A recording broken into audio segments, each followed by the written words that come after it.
اور اس میں خاص طور پر وہ چیزیں موضوع بحث بنی ہیں جن سے متعلق کوئی اشتباہ ہو سکتا تھا، کوئی بحث ہو سکتی تھی، لوگ اختلاف کر سکتے تھے۔ قرآن مجید نے ان کو پھر باقاعدہ شمار کر کے بتا دیا کہ یہ 4 چیزیں ہیں جو طیبات سمجھی جا سکتی تھیں، ان کو طیبات خیال کر کے لوگ کھا سکتے تھے، اللہ تعالیٰ نے اس کو ممنوع قرار دے دیا ہے۔ پھر جو علت کار فرما ہے، یعنی رجس کی علت کہ کوئی چیز خبیث ہے، اور دوسرے یہ کہ کسی چیز کو فسق لاحق ہو گیا ہے، یعنی اس کو حاصل کرنے کا طریقہ فاسقانہ اختیار کر لیا گیا ہے، اس کا سورہ مائدہ میں اطلاق کر کے بھی بتا دیا۔ ٹھیک، اور اس طرح گویا یہ باب پایہ تکمیل کو پہنچ گیا۔ اخلاقیات کے باب میں اللہ تعالیٰ نے سورہ اعراف میں بڑی تفصیل کے ساتھ یہ بتایا کہ اس میں حرمتوں کے اصول کیا ہیں۔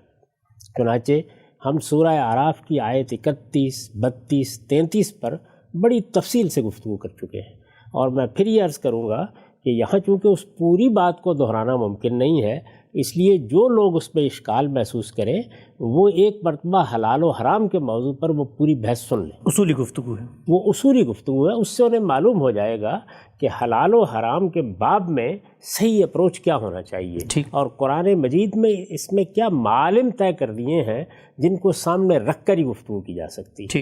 اس میں میں نے یہ بتایا ہے کہ سورہ اعراف میں اللہ تعالیٰ نے اس کو باقاعدہ موضوع بنا کر یہ تصریح فرمائی ہے کہ طیبات حلال ہیں، اس وجہ سے وہاں تو خبائث کی بحث ہر شخص جانتا ہے، لیکن اخلاقیات میں یہ صاف صاف واضح کر دیا ہے کہ میں نے صرف 5 چیزیں حرام کی، اچھا، اور ان کو باقاعدہ طریقے سے انہی انداز میں، اسی اسلوب میں، اسی طرح گن کر بتا دیا ہے۔ اس میں یہ کہا ہے کہ کل انما حرم ربی الفواحش ما ظہر منہا وما بطن والاسم والبغی بغیر الحق وان تشرکوا باللہ ما لم ینزل بہ سلطانا وان تقولوا علی اللہ ما لا تعلمون۔ 5 چیزیں گنوا دی ہیں، اور اس اسلوب میں گنوائی ہیں کہ اے پیغمبر آپ ان کو بتا دیجئے، یعنی آیت یہاں سے شروع ہو رہی ہے، کل اے پیغمبر آپ ان کو بتا دیجئے کہ میرے پروردگار نے تو صرف یہ چیزیں ممنوع قرار دی۔ اس میں صرف یہ چیزیں کے الفاظ ہیں، انما حرم ربی۔ وہ چیزیں کیا ہیں؟ ان میں سے پہلی چیز فواحش ہے، دوسری چیز حق تلفی ہے، اسم جس کو کہا جاتا ہے، تیسری چیز البغی بغیر الحق ہے، یعنی بغیر کسی وجہ کے، بغیر کسی سبب کے کسی کی جان کے خلاف، کسی کے مال کے خلاف، کسی کی آبرو کے خلاف اقدام کیا جائے۔ چوتھی چیز شرک ہے، اور 5ویں چیز بدعت ہے، یعنی یہ کہ آدمی اپنی طرف سے اللہ تعالیٰ کی طرف کوئی بات منسوب کر دے، اللہ تعالیٰ پر افتراء کرے اور یہ کہے کہ یہ اللہ کا دین ہے۔ ٹھیک، تو اس طریقے سے حلال و حرام سے متعلق بنیاد فراہم کر دی گئی ہے۔ یہ قرآن مجید نے پہلا معاملہ کیا ہے۔ یہ سمجھ لینا چاہیے کہ قرآن جب اللہ کی کتاب کی حیثیت سے اپنے وجود پر استدلال کرتا ہے، یعنی جب وہ یہ کہتا ہے کہ وہ کیا معیارات ہیں جن پر تم پرکھ کر دیکھ سکتے ہو کہ یہ کتاب اللہ کی طرف سے آئی ہے، تو اس میں بہت سی چیزیں بیان کرتا ہے۔ ایک بڑی چیز اس میں یہ بیان کرتا ہے کہ لو کان من عند غیر اللہ لوجدوا فی اختلافا کثیرا۔ اگر یہ اللہ کی کتاب نہ ہوتی یا اللہ کی طرف سے نازل نہ ہوتی تو تم اس میں تضادات دیکھتے، تناقضات دیکھتے، اس کے اندر فکر و خیال کی یہ ہم آہنگی نہ ہوتی جو اب تم دیکھتے ہو۔ یعنی یہاں ایسے نہ ہوتا کہ جیسے ایک بیج ہے، تخم ریزی کر دی گئی ہے، اس سے ایک کونپل نکلی ہے، اس سے تنا آگے بڑھا ہے، اس سے پھر آہستہ آہستہ برگ و بار آنا شروع ہوئے ہیں، یہ طریقہ نہ ہوتا، اور تم اس پورے دین کو اس کی جامعیت کے ساتھ ایک ایک چیز کو آپس میں ربط پیدا کیے ہوئے نہ دیکھتے۔ ٹھیک، یہ خود قرآن نے معیار بتایا ہے۔ اب ظاہر ہے کہ جب وہ ایک مقام پر یہ بتا دیتا ہے کہ حلت و حرمت کی بنیادیں یہ ہیں، تو پھر جہاں کہیں کوئی دوسری چیز زیر بحث آئے گی اسی معیار پر اور اسی اصول پر دیکھی جائے گی۔ اچھا، یعنی یہ پہلی بات ہے، اسی کو میں نے واضح کیا تھا اس موقع کے اوپر۔ یہاں خلاصہ ہی کر سکتا تھا میں، کیونکہ نئی بحث شروع ہو رہی ہے۔ میں پھر عرض کروں گا کہ وہ لوگ جو اس پوری بات کو اصول کی حیثیت سے سمجھنا چاہتے ہیں، وہ اسی سیریز میں حلال و حرام کے موضوع پر جو گفتگو کی گئی ہے اس کو دوبارہ سنیں۔ ٹھیک، یعنی اس موضوع پر میرے نقطہ نظر کو سمجھنے سے پہلے ایک مرتبہ دوبارہ سن لیں تاکہ انہیں معلوم ہو جائے کہ میں کہاں سے اپروچ کرتا ہوں۔ یہ بنیادی بات واضح ہوئی۔ اب اس بنیادی بات کے واضح ہو جانے کے بعد جہاں کہیں بھی کوئی حرمت بیان ہوگی، جہاں کہیں بھی کسی چیز سے کو ممنوع قرار دیا جائے گا، جہاں کسی چیز سے روکا جائے گا، وہاں انہی بنیادی چیزوں کو سامنے رکھ کر ہم ان کو سمجھنے کی صحیح کریں۔ یہ تو قرآن مجید کی ہدایت کا لازمی تقاضا ہے، اس سے مختلف کوئی طریقہ اختیار نہیں کیا جا سکتا۔ قرآن مجید نے جب ایک چیز کو اصول کے طور پر واضح کر دیا ہے تو اس کے بعد میں یا آپ اس سے انحراف نہیں کر سکتے۔ لیکن کوئی شخص یہ کہہ سکتا ہے کہ یہ اصول اپنی جگہ، لیکن اگر اللہ کی کتاب کسی دوسرے مقام پر نہایت واضح لفظوں میں یہ بتا دیتی ہے کہ فلاں چیز ممنوع ہے، تو پھر پہلے تو ہم امتثال امر کریں گے نا، اس کو مانیں گے، اس کے بعد دونوں چیزوں کا باہمی ربط تلاش کرتے رہیں۔ ٹھیک، ظاہر ہے کہ یہ تو کہا جا سکتا ہے، یہی کہنا چاہیے۔ جیسے مثال کے طور پر قرآن مجید نے دوسرے مقام پر یہ واضح کر دیا کہ یہ چیزیں کھانے پینے کی ممنوع قرار دی گئی ہیں۔ اب اگر کسی شخص کو یہ خیال ہوتا ہے کہ اصول تو یہ تھا کہ طیبات سب کے سب حلال ہیں اور خبائث ممنوع ہیں، یہ جو قرآن مجید نے فلاں مقام پر ایک چیز کو ممنوع قرار دے دیا ہے، یہ تو بظاہر من جملہ طیبات ہے، یہ سوال پیدا ہو سکتا ہے نا۔ اس کا مطلب یہ ہے کہ دونوں بیانات میں، یعنی اصول میں اور اس اصول کے اطلاق میں ایک طرح کا تضاد پیدا ہوگا۔ تو وہی آدمی یہ سوال کر سکتا ہے، اس لیے کہ بہت وضاحت کے ساتھ اللہ تعالیٰ نے بعض چیزوں کی جو کھانے پینے سے متعلق ہیں، خور و روش سے متعلق ہیں، ان کو حرمت بیان کر دی۔ اسی طرح جیسے یہاں حرمت کے اصول بیان کیے گئے ہیں، ایک دوسری جگہ یہ بتایا گیا ہے کہ تمہاری مائیں تمہارے لیے ممنوع ہے کہ ان سے تم نکاح کرو، بہنیں ممنوع ہیں۔ اب کوئی آدمی ان کے باہمی ربط کے بارے میں گفتگو کر سکتا ہے کہ اس ممانعت کی وجہ کیا ہے، آپ بتائیں گے، لیکن چونکہ صراحت سے ایک حرمت بیان کر دی گئی ہے تو امتثال امر کریں گے، اللہ کے حکم کو مانیں گے، اس سے سر منہ انحراف نہیں کریں گے اور باہمی ربط کو سمجھنے کی صحیح کریں گے۔ اس پر میرا سوال یہ ہے کہ کیا اس طرح کی کوئی چیز قرآن مجید میں نظر آ گئی؟ یعنی جیسے میں نے یہ مثالیں دیں کہ ایک مقام پر اللہ تعالیٰ نے حرمت حلت کے اصول بیان کر دی، یہ بتا دیا کہ حلت و حرمت اگر کہیں کھانے پینے کی چیزوں میں ہوگی تو اصول کیا ہے؟ طیبات حلال ہیں اور خبائث ممنوع۔ اسی طریقے سے تمام اخلاقی حرمتوں کے بارے میں یہ بتا دیا کہ وہ یہ 5 چیزیں ہو سکتی ہیں۔ یہ گویا اصول ہیں حرمت کے۔ اب ان اصولوں کے برخلاف کوئی چیز سامنے آنی چاہیے نا، یعنی ہم جب قرآن مجید کو پڑھیں اور اس میں کسی مقام کے اوپر واضح طریقے پر، جیسے کہ قرآن میں یہ لکھا ہوا ہے کہ تمہارے لیے مردار حرام ہے، یا جس طرح لکھا ہوا ہے کہ خنزیر حرام ہے، یا جس طریقے سے لکھا ہوا ہے کہ دم مسفوح حرام ہے، یا جیسے میں نے دوسری مثالیں دیں، اس طرح کیا موسیقی اور غنا کے بارے میں بھی کہیں کچھ لکھا ہوا ہے؟ یعنی الفاظ میں، لفظوں میں آ گیا ہو، یعنی یہ کہا گیا ہو کہ یہ ممنوع ہے، یہ کہا گیا ہو کہ یہ حرام ہے، یہ کہا گیا ہو کہ اس کے قریب مت جانا۔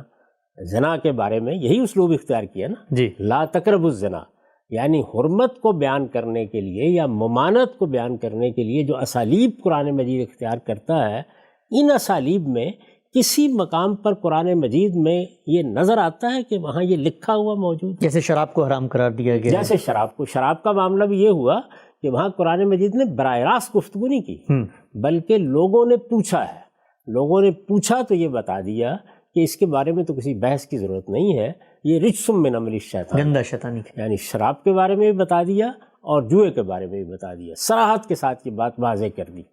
کیا اس طرح کی کوئی چیز غنا کے بارے میں، موسیقی کے بارے میں قرآن مجید کے ما بین الدفتین ملتی ہے؟ یعنی اگر آپ سورہ فاتحہ سے قرآن مجید کو پڑھنا شروع کریں اور سورہ ناس تک پڑھتے چلے جائیں تو کیا کسی مقام پر ایسی کوئی چیز ہے؟ یہ جتنے حوالے آپ نے دیے ہیں ان میں سے ایک ایک پر ہم گفتگو کریں گے، لیکن کیا ان میں براہ راست غنا کا لفظ استعمال کر کے، موسیقی کا لفظ استعمال کر کے، یا یہ کہہ کر کے ان کے قریب نہ جاؤ، یا یہ کہہ کر کے یہ حرام ہے، یا یہ کہہ کر کے یہ اجتناب کرو، ایسی کوئی آیت کبھی قرآن مجید میں نظر آئی؟ نہیں ہے۔ قرآن مجید میں کوئی مقام ایسا ہے جس کا حوالہ دیا جا سکے؟ نہیں۔ تو پہلی چیز تو یہ ہے کہ جس وقت آپ حرمت اور حلت کا فتویٰ دیتے ہیں کسی چیز کے بارے میں تو اس کو اس صراحت سے بیان ہونا چاہیے۔ یہ بہت اہم نقطہ، یعنی 2 بنیادی چیزیں پیش نظر رکھیے۔ جب اللہ کی کتاب ایک مقام پر حلت و حرمت کے اصول بیان کر دے تو اس کا کوئی دوسرا بیان اس کے منافی نہیں ہونا چاہیے۔ اس کا باہمی ربط واضح کرنا یہ پھر ہر عالم کا کام ہے، وہ بتائے کہ اگر ایک مقام پر اللہ تعالیٰ نے یہ کہا ہے کہ اخلاقی لحاظ سے یہ 5 ہی چیزیں ممنوع ہیں اور دوسری جگہ کوئی چیز اس سے مختلف بیان ہو رہی ہے تو کیا وجہ ہے؟ اگر بیان ہو رہی ہے، کہ میں نے عرض کیا نا کہ یہ سوال ہر جگہ ہوگا، تو پہلی چیز جو حلت و حرمت کے بارے میں گفتگو کرتے ہوئے ہر صاحب علم کو ملحوظ رکھنی چاہیے اور ہر شخص کو پوچھنی چاہیے، وہ یہ ہے کہ اللہ تعالیٰ نے جو اصول بیان کیے ہیں، حلت و حرمت کے لیے جو قاعدہ بیان کر دیا ہے، اس کے خلاف تو نہیں ہے فلاں بات۔ اور دوسری چیز یہ کہ یہ سوال اس وقت پیدا ہوگا جب کسی چیز کو براہ راست علی الاطلاق اسی طرح بیان کیا جائے گا جیسے میں نے مثالیں دی، یعنی حرمت علیکم المیتہ، یا شراب کے بارے میں کہا رجس من عمل الشیطان فاجتنبوہ، یا اسی طریقے سے عورتوں کے بارے میں ایک پوری فہرست بیان کر دی کہ یہ رشتے تمہارے لیے ممنوع قرار دیے گئے۔ کیا قرآن مجید نے اس طرح کا اسلوب کہیں اختیار کیا ہے؟ آخر اللہ کی کتاب ہے نا۔ یہ جو آپ نے تقریر فرمائی کہ یہ آخری درجے کی حرام چیز ہے اور ایک مطلقاً حرام چیز ہے، اس مطلقاً حرام چیز کو بیان کرنے کے لیے قرآن مجید نے یہ صریح اسلوب کہیں اختیار کیا ہے؟ یہ بات کہیں کہی ہے؟ میں پھر عرض کر رہا ہوں کہ جن آیات سے استدلال کیا جاتا ہے وہ بالواسطہ استدلال ہے، انڈائریکٹ۔ اس بالواسطہ استدلال کی حقیقت میں آگے جا کے بیان کروں گا اپنے موقع پر، کیونکہ اس سے پہلے بھی ہم نے یہ طریقہ اختیار کیا ہے کہ پہلے جو صحیح استدلال کے طریقے ہیں ان کی بنیاد پر چیز کو سمجھا جائے، اس کے بعد جو اعتراضات اس پر پیدا ہوتے ہیں ان میں سے ایک ایک کو لے لیں گے۔ وہ اعتراضات اگر قرآن مجید کے بیانات کی بنیاد پر پیدا ہوتے ہیں تو ان کو بھی لے لیں گے، وہ اعتراضات اگر کسی روایت کی بنیاد پر پیدا ہوتے ہیں تو ان کو بھی لے لیں گے۔ تو اب یہ بات واضح ہو گئی کہ دونوں چیزوں کو سامنے رکھ کر بات کرنی پڑے گی۔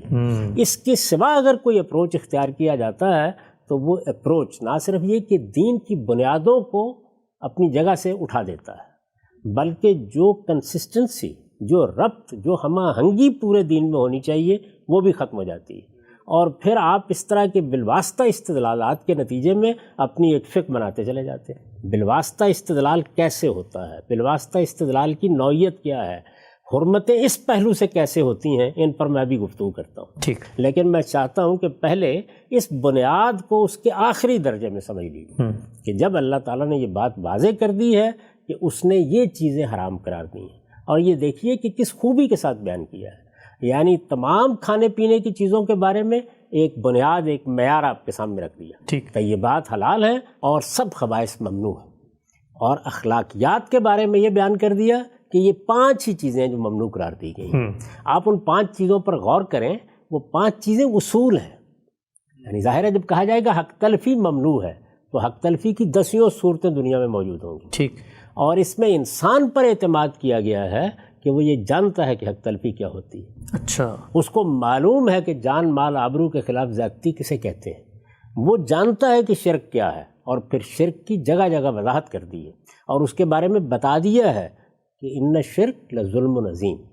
یہ ساری جتنی چیزیں ہیں ان کو سامنے رکھ کر اب آپ یہ بتائیں گے کہ فلاں جگہ پر فلاں حرمت بیان ہوئی ہے اور اس کا باہمی ربط یہ ہے، تاہم اگر وہ اس طریقے سے بیان ہوئی ہو جس طرح کہ میں نے بعض حرمتوں کی مثال دی ہے، تو پھر آپ کا یہ مطالبہ صحیح ہوگا کہ اللہ نے ایک مقام پر ایک بات بیان کر دی ہے، ہم امتثال امر میں اس سے اجتناب کریں گے، لوگوں کو بھی کہیں گے کہ یہ حرام ہے، اس کے بعد اس کا باہمی ربط سمجھتے رہیں گے۔ یہاں دونوں ہی باتیں موجود نہیں، یعنی باہمی ربط کا سوال ہی پیدا نہیں ہوتا، اس لیے کہ اللہ تعالیٰ نے کہیں براہ راست اس کو بیان ہی نہیں کیا، ٹھیک، کسی جگہ بھی بیان نہیں کیا، اور جب بیان ہی نہیں کیا ہے تو اس کے بعد ربط کہاں تلاش کرنا ہے؟ اور اگر بالواسطہ کوئی چیز ہے تو بالواسطہ چیز کو اصول سے ہٹ کر آپ کیسے مان سکتے ہیں؟ جو اصول واضح کر دیے گئے ہیں، یعنی اگر یہ بتا دیا گیا ہے کہ تمام طیبات حلال ہیں، اور اب آپ طیبات میں کسی چیز کے بارے میں یہ کہیں گے کہ وہ آج حرام ہو گئی ہے، یا میں بالواسطہ استدلال کے ذریعے سے اس کو حرام کر رہا ہوں، فلاں سبزی یا فلاں کھانے کی چیز ممنوع ہے، تو پھر آپ سے پوچھا جائے گا نا کہ قرآن نے جو اصول بیان کیا ہے حلت و حرمت کا، اس سے آپ کے استنباط کا باہمی ربط کیا ہے؟ یعنی اگر تو اللہ تعالیٰ نے براہ راست کسی بات کو بیان کر دیا ہے تو اس میں تو میں پہلے امتثال امر کروں گا، پہلے سر جھکا دوں گا، پہلے اس کو ممنوع سمجھ لوں گا، پہلے اس پر عمل کے لیے تیار ہو جاؤں گا، اس کے بعد باہمی ربط تلاش کروں گا۔ لیکن اگر آپ استنباط کر رہے ہیں یا کسی چیز سے بالواسطہ استخراج کر رہے ہیں یا اپنے فہم کو بیان کر رہے ہیں، تو پہلا سوال آپ سے یہ پوچھوں گا کہ جو اللہ تعالیٰ نے اس کے لیے اصول بیان کیے ہیں ان کا باہمی ربط ذرا بتا دیجیے۔ یعنی اب مجھے آپ بتائیے کہ یہ کھانے پینے کی چیز تو ہے نہیں، یعنی غنا اور موسیقی یہ خور و نوش کی چیز تو نہیں ہے نا، ٹھیک، اس لیے یہاں طیبات اور خبائث کی بحث تو ہوگی نہیں، یہاں بحث ہونی ہے اخلاقی اصولوں کی۔ اخلاقی اصولوں کے بارے میں وہ پانچوں چیزیں بیان کر دی گئی ہیں، تو کیا غنا اور موسیقی فاحشہ ہے؟ کیا وہ کسی کی حق تلفی ہے؟ کیا وہ کسی کی جان مال آبرو کے خلاف زیادتی ہے؟ کیا وہ شرک ہے؟ کیا وہ بدعت ہے؟ یہ ساری چیزیں پھر میں معلوم کروں گا نا، آپ سے پوچھوں گا۔ تو یہ پہلی بنیادی چیز ہے جو میرے اپروچ میں ہر شخص کو سمجھ لینی چاہیے کہ قرآن مجید اللہ کی کتاب ہے، اپنی حکمت اور اپنے فلسفے کے لحاظ سے وہ اس طرح کسی بات کو بیان کرتی ہے، ٹھیک، یعنی وہ اس کے مبادی بیان کرے گی، اس کے اصول بیان کرے گی، ان اصولوں کا اطلاق کر کے پھر کہیں کہیں کوئی فہرست بھی آپ کے سامنے رکھ دے گی، اور پھر اس کے باہمی ربط کے ساتھ یہ بتائے گی کہ اس چیز کو کیوں ممنوع قرار دیا گیا۔ چنانچہ میں اس کی مثال آپ کو دیتا ہوں۔ اللہ تعالیٰ نے جب طیبات سب کے سب حلال ہیں اور خبائث سب حرام ہے یہ کہہ دیا، اور طیبات سمجھی جانے والی بعض چیزوں کے بارے میں اپنا فتویٰ ارشاد فرمایا، سورہ انعام میں یا سورہ بقرہ میں یا سورہ نحل میں، تینوں جگہ بیان ہوا ہے۔ سورہ مائدہ میں تو اس کی پھر اطلاقی وضاحت کی ہے، تو اس کے ساتھ یہ بیان کر دیا کہ یہ کیوں ممنوع ہے، یعنی ان کا خبث بھی واضح کر دیا، ٹھیک، اور یہ بتا دیا کہ ان میں سے جو پہلی تین چیزیں ہیں یہ رجس ہے، یہ سراسر نجاست ہے، اور آخری چیز کے بارے میں بتا دیا کہ اس میں خود اس گوشت کو حاصل کرنے والا فسق کا ارتکاب کر رہا ہے، اللہ کی نافرمانی کا ارتکاب کر رہا ہے، اس لیے یہ ممنوع ہو گیا ہے۔ تو دیکھیے اس طرح سے قرآن مجید اپنے فلسفہ و حکمت کو، اپنے مبادی کو، اپنے اصول کو سامنے رکھ کر چیزوں پر اس کا اطلاق کرتا ہے۔ ٹھیک، تو میں نے یہ عرض کیا کہ قرآن مجید میں آپ شروع سے لے کے آخر تک اس کو پڑھ جائیے، کسی مقام پر آپ کو غنا اور موسیقی کی حرمت کے بارے میں ایک لفظ بھی براہ راست نہیں ملے گا۔ یعنی براہ راست کا میں نے آپ کو ایک تصور بتایا کہ قرآن مجید کیسے بیان کرتا ہے۔ وہ یہ کہے گا حرمت علیکم المیتہ، تو ظاہر ہے کہ اس میں الفاظ ہوں گے، اس میں بتایا جائے گا۔ وہ یہ کہے گا اس چیز سے اجتناب کرو، اس طرح بیان کر دے گا۔ وہ یہ کہے گا اس چیز کے قریب نہ جاؤ، اس طرح بیان کر دے گا۔ وہ یہ بیان کرے گا اور اس کے بعد کہے گا کہ انہ کان فاحشۃ و مقتا وساء سبیلا، اطلاق کر دے گا، اس کا اطلاق کر کے بتا دے گا۔ تو وہ اس طریقے سے پہلے کسی چیز کو بیان کرے گا، اس کے بعد یہ بتائے گا کہ اس کی حقیقت کیا ہے، پھر یہ بتائے گا کہ اس حقیقت کی بنا پر یہ کیوں حرام ہے اور یہ کیوں حلال ہے۔ ٹھیک، اور ہمیں قرآن مجید میں سخت تنبیہ کی گئی ہے کہ نہ اپنی طرف سے کسی شخص کو حلت کے فتوے دینے چاہیے ان چیزوں کے بارے میں جن کی حرمت اللہ کے ہاں طے ہے، اور نہ اپنی طرف سے حرمت کے فتوے دینے چاہیے ان چیزوں کے بارے میں جن کی حلت اللہ کے ہاں طے ہے۔ ٹھیک، تو ظاہر ہے کہ جب صورتحال یہ ہے تو اب میرا یا آپ کا استنباط، میرا یا آپ کا استخراج کسی بڑے سے بڑے صاحب علم کی رائے بھی یہ حیثیت نہیں رکھتی کہ قرآن مجید کے ان اصول کے سامنے اس پر اصرار کیا ہے۔ ہم سب یہ اصول تو واضح ہوا اور بڑا اہم اصول ہے کہ جس کی روشنی میں ہم نے ساری چیزوں کو دیکھنا۔ اس پر ایک سوال میرے ذہن میں اٹھتا ہے کہ عام طور پہ کہا جاتا ہے کہ جو صحابہ کرام کا رویہ تھا وہ تو سمینا و اطانا کا تھا، جو کچھ کہا گیا سنا اور اس پر عمل درآمد شروع ہو گیا۔ اگر یہ جو بات آپ فرما رہے ہیں کہ ہم دیکھیں گے کہ یہ جو کیٹیگریز بیان کی گئی ہیں اخلاقی چیزوں کی، ان کو احکام میں کنسسٹنٹ پایا جائیں گے، ان کے ربط کو تلاش کریں گے، تو اس پہ تو پھر نتیجہ نکلے گا کہ ہم وہ اطاعت کا جو پیراڈائم ہے اس سے نکل کے ایک فکری بحثیں اور ایک اپنی تخلیقی سفر ہے، اپنی دریافت ہے، اس میں چلے جاتے ہیں۔ دین کا مطالبہ تو بندہ مومن سے کہا جاتا ہے کہ اس سے مختلف ہے یہ جو چیز آپ بیان کر رہے ہیں۔ میں نے ابھی عرض کیا کہ اگر صورتحال یہ ہوتی کہ قرآن مجید نے ایک مقام پر اصول بیان کر دیے، یا ایک جگہ یہ بات بطور اصول کہہ دی کہ تمام طیبات حلال ہیں اور تمام خبائث حرام ہیں، اور آگے پھر متعین طور پر کسی حرمت کا ذکر کر دیا، اسی لیے تو میں نے یہ سوال پوچھا ہے کہ اگر صورتحال یہ ہے کہ قرآن مجید کسی مقام پر الحمد سے الناس تک یہ کہتا ہے کہ غنا ممنوع ہے، موسیقی ممنوع ہے، اگر کسی جگہ پر یہ کہتا ہے کہ اس کے قریب نہ جاؤ، اگر یہ کہتا ہے کہ یہ ایسی چیز ہے کہ جو رجس من عمل الشیطان ہے، اس طرح کا کوئی بیان قرآن مجید میں کہیں ملتا ہے؟ یعنی ہم جب یہ کہہ رہے ہیں کہ فلاں چیز حرام ہے تو کس چیز میں امتثال امر کیا جائے؟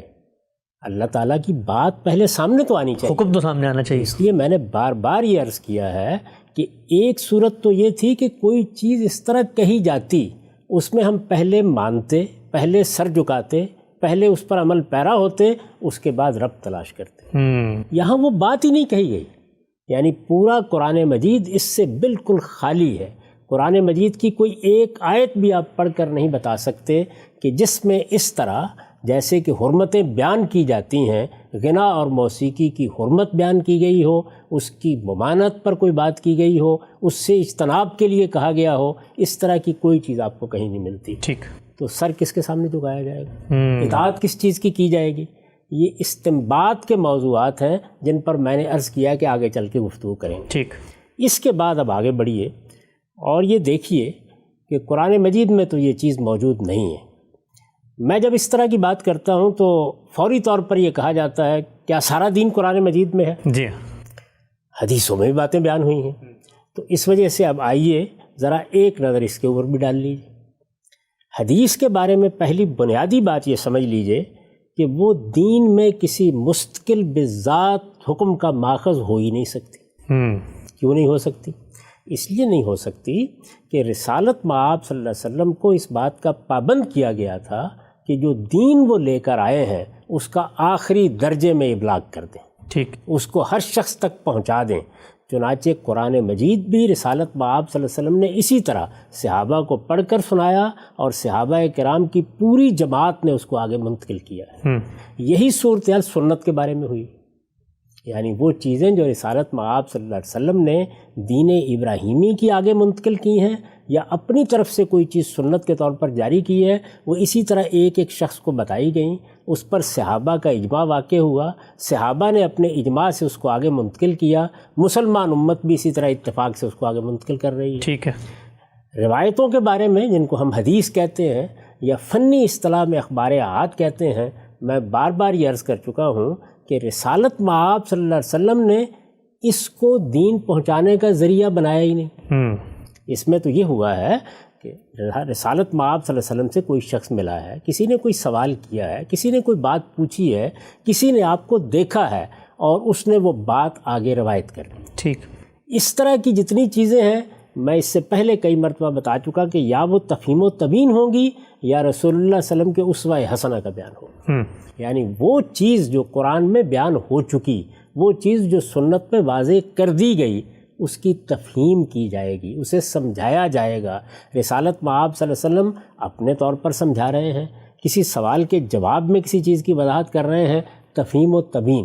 ٹھیک، اور یا کیا ہوگا کہ وہ دین جو قرآن و سنت میں بیان ہوا ہے، قرآن و سنت میں جس دین کو رسالت مآب صلی اللہ علیہ وسلم نے لوگوں کے لیے جاری کر دیا ہے، اس پر عمل کا بیان ہوگا۔ ٹھیک، یعنی یہ بتایا جائے گا کہ رسالت مآب صلی اللہ علیہ وسلم نماز پڑھ رہے تھے، وہ نماز جو آپ نے ایک سنت کی حیثیت سے جاری کر دی، میں نے دیکھا کہ آپ وہ نماز اس طریقے سے پڑھ رہے ہیں، تو یہ اسوہ حسنہ کا بیان ہوتا ہے۔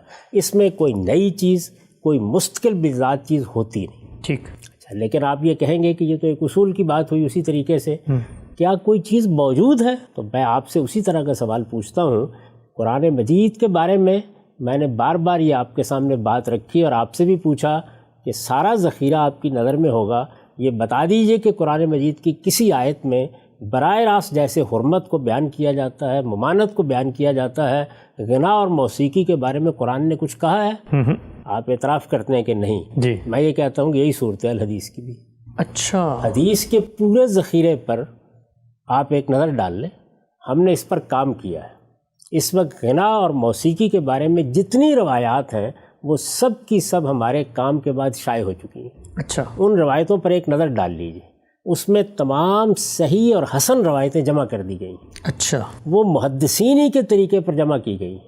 کسی دوسری کتاب کو اٹھا لیجئے جس میں صحیح اور حسن روایتیں جمع کی گئی ہوں، یہ تو آپ جانتے ہیں کہ اس سے نیچے کوئی روایت قابل استدلال نہیں ہوتی۔ ٹھیک، ان سب کو آپ اپنے سامنے رکھ لیجئے اور پھر وہی سوال میں کروں گا کہ کیا کسی حدیث میں یہ بیان کیا گیا ہے؟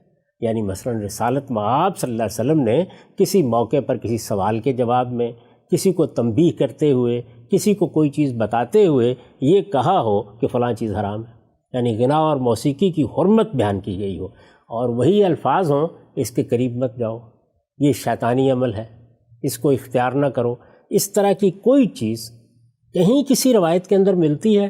آپ اسی طریقے سے ایک نظر روایتوں پر بھی ڈال کے دیکھ لیجئے، آپ کو کہیں یہ چیز نہیں ملے گی۔ اچھا، اس لیے امتثال امر کا تو سوال ہی ختم ہو گیا۔ یعنی یہ بات کہ غنا اور موسیقی کو قرآن مجید نے ممنوع قرار دیا ہے، جس طرح کی چیزیں ممنوع قرار دی جاتی ہیں، یا کسی حدیث میں رسالت مآب صلی اللہ علیہ وسلم کی نسبت سے یہ بیان ہوا ہے کہ آپ نے فرمایا کہ غنا اور موسیقی ممنوع ہے، آپ نے فرمایا غنا اور موسیقی کے قریب نہ جاؤ، آپ نے فرمایا غنا اور موسیقی شیطانی کام ہے، اس سے اجتناب کرو، اس طرح کی کوئی چیز کسی روایت میں کہیں بیان ہوئی؟ روایات کی صورت بھی وہی ہے کہ اس میں بعض واقعات روایت کیے گئے ہیں، ان سے آپ استنباط کر رہے ہیں۔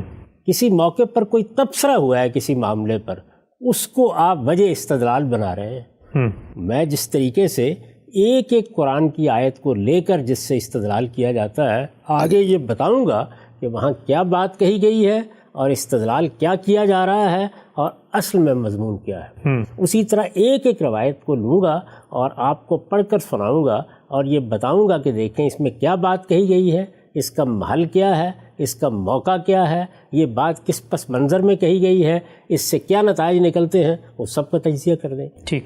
تو میری پہلی بات یہ ہے کہ نہ اللہ کی کتاب قرآن مجید میں کوئی ایک لفظ اس معاملے میں براہ راست کہا گیا ہے اور نہ کسی حدیث میں کوئی ایک لفظ کہا گیا ہے۔ اب آپ خود یہاں رک کر تھوڑی دیر کے لیے مجھے یہ بتائیے کہ یہ جو ہم اس طرح کے الفاظ بولتے ہیں کہ فلاں چیز حرام مطلق ہے، فلاں چیز کے قریب نہیں جایا جا سکتا، فلاں چیز کو اللہ تعالیٰ نے ممنوع قرار دے دیا ہے، اس کے لیے کیا فی الواقع اسی طرح کا استنباطی استدلال ہوتا ہے؟ کیا حرمتوں کو ایسے بیان کیا جاتا ہے؟ اللہ کے دین کو لوگوں تک پہنچانے کے لیے یہی طریقہ ہونا چاہیے؟ یعنی یہ سوال پیدا ہوتا ہے نا، ایک طالب علم کی حیثیت سے میں یہ پوچھنے کی جسارت کر سکتا ہوں کہ آخر ایسا کیوں نہیں ہوا کہ جب میں نے اس کے بارے میں اپنا نقطہ نظر بیان کیا تو جواب میں قرآن مجید کی آیت پڑھ دی جاتی، جواب میں کوئی حدیث پڑھ دی جاتی جس میں صراحت سے یہ بات بیان ہوئی۔ آپ کو کہیں سامدون سے اور کہیں آپ کو یشتری سے اور کہیں آپ کو فلاں سے اور فلاں سے استدلال کیوں کرنا پڑا؟ خود سوچئے یہ بات کہ قرآن مجید ہو یا حدیث ہو، اس میں جب کوئی چیز بالواسطہ زیر بحث آتی ہے تو اس کو سمجھنے کے طریقے کیا ہوتے ہیں، ان کو کس طریقے سے استنباط کا موضوع بنانا چاہیے، یہ سب چیزیں بجائے خود بڑے تدبر کا تقاضا کرتی ہیں۔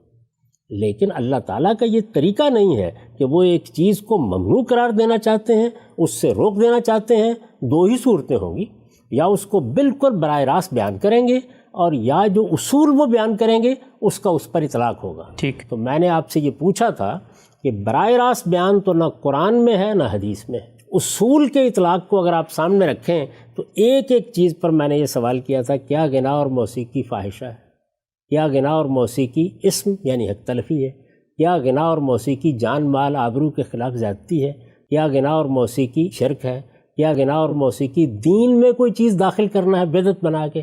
ان میں سے کون سی چیز ہے؟ تو اصول کا اطلاق ہوگا، یہ بھی اللہ کی بیان کردہ حرمت ہوگی۔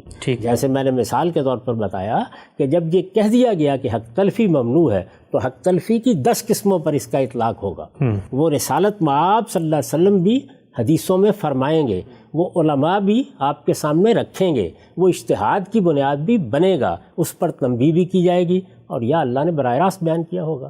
تو اس میں مجھے دونوں اعتبارات سے بتا دیجئے کہ کیا قرآن مجید پہ کیا کسی حدیث میں براہ راست موسیقی یا غنا کی حرمت، ممانعت، کراہت بیان ہوئی ہے؟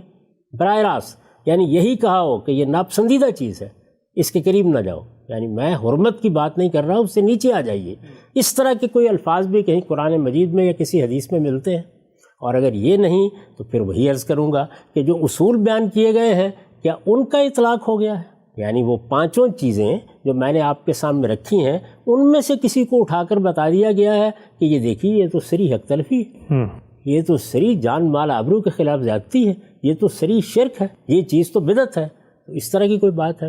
اگر یہ دونوں چیزیں نہیں ہیں تو پھر اس موضوع پر جو ہمارے ہاں طریقے گفتگو اختیار کیا جاتا ہے، میں سب سے پہلے یہ چاہوں گا کہ اس کی اصلاح کی جائے۔ ٹھیک۔ یعنی جو چیزیں استنباطی ہوتی ہیں، جن چیزوں کے بارے میں گفتگو کی گنجائش ہوتی ہے، جن چیزوں میں آپ اس طرح کا استدلال کرتے ہیں کہ دیکھیے جو فلاں بات کہی ہے اس سے تو یہ بات معلوم ہوتی ہے، ان چیزوں کے بارے میں جب آپ گفتگو کر رہے ہوں تو جس چیز سے آپ استدلال کر رہے ہیں بات کو وہاں تک محدود رکھیے، اس سے آگے بڑھ کر اس طرح کے بیانات دینا کہ فلاں چیز ممنوع ہو گئی اور فلاں چیز حرام ہو گئی اور فلاں چیز کے قریب مت جاؤ، یہ اپنی طرف سے دین بنانا ہے، میں اس کی جسارت نہیں کر سکتا۔ ٹھیک ہے صاحب، ایک محترم مجھے بتائیے گا کہ اگر کوئی شخص مثلاً کسی آیت سے اصولی طور پہ میں ایک بات سمجھنا چاہ رہا ہوں سے ایک نتیجہ اخذ کرتا ہے، اس کو ایک اشارہ ملتا ہے کہ استنباط کرتا ہے کہ اس کا فکری سفر ہے، کسی لفظ سے اس نے کر لیا، تو اب نتیجے کے اعتبار سے وہ مسلمانوں کو عالم تو یہ بتائے گا نا کہ میرے فکر کے نتیجے میں یہ چیز اب جائز نہیں رہی، اب جائز نہیں رہی تو ممنوع ہو گئی، ممنوع نہیں ہے تو حرام ہو گئی، تو کہا تو یہ جائے گا کہ تو کسی کا استنباط بھی ہو تو نتیجے کے لحاظ سے تو وہ حرمت میں چلا جائے گا۔ میں تو وہی عرض کر رہا ہوں نا، دو ہی صورتیں ہوں گی نا، یا تو ایک چیز براہ راست بیان ہوگی اور یا وہ اصول دین میں بیان کر دیا جائے گا جس کا اطلاق آپ کر رہے ہوں۔ تو میں یہ کہہ رہا ہوں کہ دونوں کا کر کے دکھائیے نا، یعنی یا تو مجھے قرآن مجید میں یہ دکھائیے کہ فلاں مقام پر اللہ تعالیٰ نے غنا اور موسیقی کو ممنوع قرار دے دیا، ٹھیک، مجھے حدیث میں دکھا دیجیے یہ چیز، یا تو یہ ہوگا، اور یا آپ مجھے یہ بتائیں کہ دیکھیے کہ یہ اصول بیان ہوئے ہیں، ان اصولوں کا اطلاق کر کے ہم آپ کو یہ بتا رہے ہیں۔ میں نے خود اس کی مثال دی کہ اللہ تعالیٰ کہتے ہیں کہ میں نے حق تلفی کو ممنوع قرار دیا ہے، آپ ثابت کر دیجئے کہ فلاں چیز حق تلفی ہے، تو اس اصول کے لحاظ سے اس کی ممانعت کا حکم آپ سے آپ ثابت ہو جائے۔ ٹھیک، اس کے لیے پھر استدلال کی ضرورت باقی نہیں رہے گی، یہاں صرف بحث یہ ہوگی کہ اگر یہ حق تلفی ہے تو کیسے ہے، ٹھیک ٹھیک، یا اس کو حق تلفی قرار دیا جا سکتا ہے یا نہیں قرار دیا جا سکتا۔ اسی لیے میں نے آپ سے یہ گزارش کی ہے کہ وہ استدلال جو بالواسطہ استدلال ہوتا ہے پہلے سمجھنا چاہیے کہ وہ چیز کیا ہوتی ہے۔ میں اس کی ایک مثال آپ کے سامنے رکھتا ہوں۔ ٹھیک، یہ آپ کے علم میں ہے کہ قرآن مجید میں جتنے بھی فنون لطیفہ ہیں ان میں سے کوئی چیز بھی اس طرح زیر بحث نہیں آئی، یعنی یہ ذکر ہوا ہے کہ سیدنا سلیمان نے جب ہیکل کی تعمیر کی تو وہاں تماثیل بنائیں، اس طرح ذکر ہوا ہے، لیکن یہ کہ یہ حرمت کا موضوع ہے، یہ حلت کا موضوع ہے، اس اعتبار سے زیر بحث نہیں ہے۔ ٹھیک، موسیقی کا معاملہ بھی یہی ہے، یعنی نہ اس کی حلت زیر بحث ہے نہ اس کی حرمت کسی مقام پر زیر بحث ہے، یہ دونوں چیزیں بھی قرآن مجید میں موضوع نہیں بنی۔ میں نے عرض کیا کہ اس طریقے سے اس کی ممانعت کسی حدیث کے اندر بھی بیان نہیں ہوئی، ٹھیک، لیکن ایک ایسی چیز ہے کہ جس کو قرآن نے موضوع بنایا ہے، اور وہ کیا چیز ہے؟ فنون لطیفہ میں سے ایک ایسی چیز ہے، وہ شاعری۔ اچھا، یعنی قرآن مجید نے شاعری کو موضوع بنایا ہے۔ کیوں بنایا ہے یہ میں پھر عرض کر دوں کہ قرآن جب کسی چیز کو موضوع بناتا ہے تو اس کا کوئی سبب ہوتا ہے۔ رسالت مآب صلی اللہ علیہ وسلم کو کاہن کہہ دیا گیا، یعنی جب آپ نے نبوت کا دعویٰ کیا، آپ نے قرآن مجید پڑھ کر سنانا شروع کیا تو لوگوں نے اس کو اللہ کی کتاب کی حیثیت سے اور رسول اللہ صلی اللہ علیہ وسلم کو پیغمبر کی حیثیت سے قبول نہیں کیا۔ جب قبول نہیں کیا تو کچھ سخن سازی تو کرنا ہوتی ہے، تو پہلے یہ کہا گیا کہ یہ کاہن ہے، چنانچہ کہانت قرآن میں زیر بحث آ گئی، ورنہ ظاہر ہے کہ کہانت قرآن کا موضوع کیوں بنے گی۔ اسی طرح آپ سے کہا گیا کہ یہ کچھ قوافی ہیں اور یہ کچھ فواصل ہیں، یہ کچھ آہنگ ہے، اس طرح کی چیزیں ہمارے شاعروں کے ہاں بھی ہوتی ہیں، یہ غالباً کوئی غیر معمولی درجے کے شاعر ہیں، یہ بات کہہ دی گئی۔ اب قرآن مجید اس مقام پر پہلے تو سورہ یاسین میں یہ کہتا ہے کہ وَمَا عَلَّمْنَهُ الشِّعْرَ وَمَا يَنبَغِي لَهُ، ہم نے اپنے پیغمبر کو نہ شعر کہنے کی صلاحیت دی ہے اور نہ یہ کسی پیغمبر کے لیے موضوع ہے کہ وہ شعر کہا کرے۔ ٹھیک، پہلے تو یہ اصولی بات کرتا۔ اچھا، یہاں سے تو آپ کوئی استدلال کر نہیں سکتے، زیادہ سے زیادہ آپ یہ کہیں گے کہ پیغمبر کے لیے یہ مناسب نہیں ہے، ٹھیک ہے، پیغمبر کے لیے یہ موضوع نہیں ہے، یعنی اگر الفاظ سے بھی کوئی استدلال اور بالواسطہ استدلال کریں گے تو زیادہ سے زیادہ یہ کہیں گے۔ لیکن سورہ شعراء کے آخر میں یہ شاعر براہ راست زیر بحث آ گئے۔ اچھا، یعنی اب ظاہر ہے کہ ایک صنف ہے، ادب کی ایک صنف ہے، ابلاغ کی ایک صنف ہے، شاعری اپنی جگہ بڑی مؤثر چیز ہے، یہ بھی فنون لطیفہ میں سے ہے، جس طرح غنا ہے، جس طرح موسیقی ہے، اسی طرح شاعری ہے۔ تو شاعری جب زیر بحث آئی ہے تو یہ ذرا دیکھیے کہ قرآن مجید نے اس میں کیا اسلوب اختیار کیا ہے۔ قرآن مجید نے یہ بتایا ہے کہ یہ کہتے ہیں کہ یہ شاعر ہیں، یعنی رسالت مآب صلی اللہ علیہ وسلم کے بارے میں جو بات کہی گئی ہے اس کی نفی کرتے ہوئے کہا ہے۔ میں نے اس کے ربط کو واضح کیا اس جملے سے، اور کہتے ہو کہ وہ بھی گویا ایک شاعر ہے، یعنی پیغمبر کے بارے میں کہ یہ اللہ تعالیٰ کی طرف سے کوئی الہام نہیں پا رہے، یہ کوئی آسمان کی چیز نہیں ہے، یہ کوئی خدائی کلام نہیں ہے، یہ ایک شاعر ہے۔ اب اس کے بعد قرآن مجید تبصرہ کرتا ہے اور یہ کہتا ہے وَالشُّعَرَاءُ يَتَّبِعُهُمُ الْغَاوُونَ،